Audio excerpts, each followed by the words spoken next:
The favorite part of my role is actually really having different type of people working on different projects across Southwest London, and just really cherishing that diversity of workforce, diversity of profession, diversity of bringing different things on the table, and actually solution finding together, not just with the clinicians, but with the people that we serve as well, our service users as well.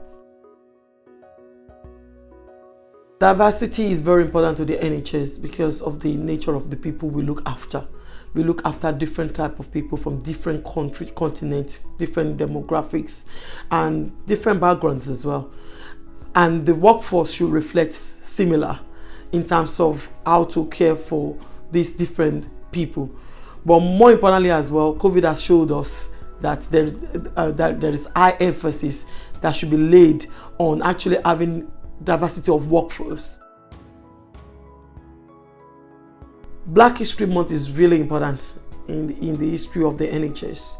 And if you then reflect back to the people that have come in through the Windrush period to really support the NHS when in difficulty.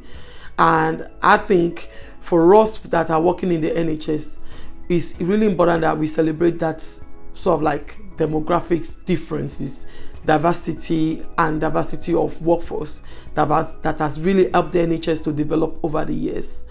And I would say, especially with COVID again, we have seen a lot of projects, a lot of sort of like changes in terms of thinking of mindset change within this area of work.